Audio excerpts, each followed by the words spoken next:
Jangan lupa like dan subscribe. Thank you. 오늘은 한국에서 겪었던 임신과 출산 문화에 대해서 설명 좀 해주시겠어요? 네. 시작해볼까요? 네.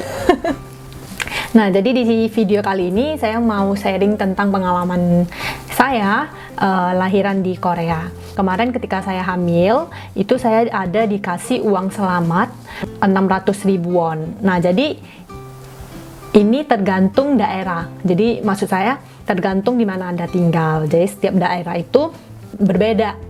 Nah, ini untuk pengalaman saya 600.000 won ini untuk saya kurang. Nah, jadi yang saya pakai itu sekitar 2 kali lipat. Kemudian ketika hamil, nah itu kita akan pergi ke Bogonso. Nah, laporin kalau sekarang saya lagi hamil. Nah, di sana nanti akan dikasih PIN seperti ini. Nah, PIN ini fungsinya untuk apa? Ini bisa digunakan ketika naik transportasi umum, jadi seperti bus ataupun dari subway. Karena di bus ataupun subway ada tempat duduk khusus untuk ibu hamil. Dan kemudian juga ada satu lagi untuk yang ditempelin di mobil. Nah, jadi di Korea itu parkiran-parkiran itu biasanya disediakan parkiran khusus ibu hamil. Setelah lahiran biasanya di Korea itu kita nggak langsung pulang ke rumah. Jadi itu ada pilihan mau langsung pulang ke rumah atau kalau di sini kita sebutnya itu Choriwon.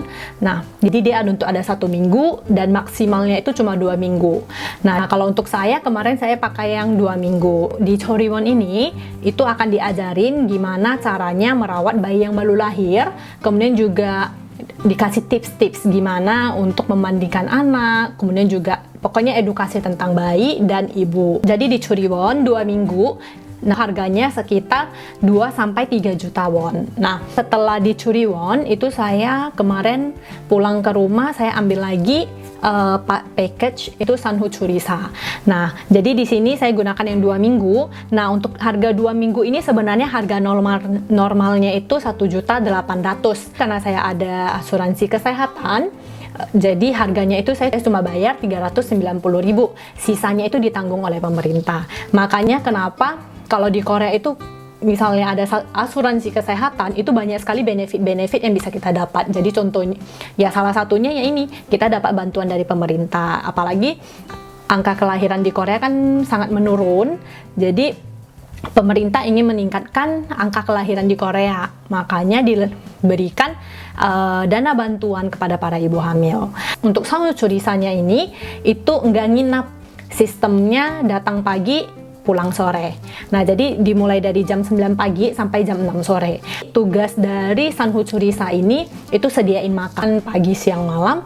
Kemudian juga bantuin bersih-bersih. Jadi seperti bersihin rumah, disapuin, dipelin. Kemudian juga baju-baju dibantuin, dibersihin, dicuciin. Nah, dia juga bantuin untuk jaga anak dan juga kasih edukasi kepada para ibu tentang gimana caranya menjaga anak yang baru lahir. Kemudian dikasih tips-tips gimana caranya menjaga anak yang baru lahir, ataupun mungkin kadang ada ya bayi yang suka nangis, atau mungkin ada yang kadang yang bayinya yang malamnya nggak mau tidur. Nah, itu pasti kita boleh cerita, kita boleh sharing, boleh tanya, nanti bakal dikasih tips-tipsnya.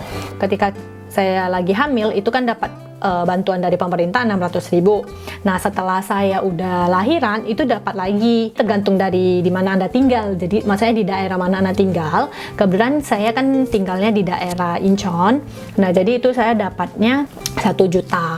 Jadi ini sebagai apresiasi pemerintah kepada para ibu-ibu yang melahirkan di Korea. Misalnya kita setelah melahirkan, itu banyak sekali benefit-benefit yang kita dapat lagi selain bantuan dari pemerintah ini. Jadi seperti kalau misalnya kita udah lahiran, itu kita mau beli perlengkapan elektronik, perabot gitu, itu dapat potongan harga sebesar 30%, bisa sampai 30%. Nah, jadi ini bisa berlaku sampai anak berusia 3 tahun. Sebenarnya yang pengalaman saya untuk kelahiran di Korea ini wow banget ya. Banyak sekali benefit-benefit yang saya dapatkan ketika saya hamil dan ketika saya melahirkan. Nah, tapi nggak berarti dengan bantuan ini orang-orang pada pengen hamil, enggak. Malahan angka kelahiran di Korea itu masih rendah. Ya, ini pengalaman saya. Kalau misalnya ada pertanyaan atau mungkin ada yang bingung, ada yang pengen tahu ataupun ada pertanyaan lain, itu boleh tinggalin komen. Nah, jadi yang saya sharing sampai sini aja. Terima kasih. Sampai jumpa di video selanjutnya. Annyeong.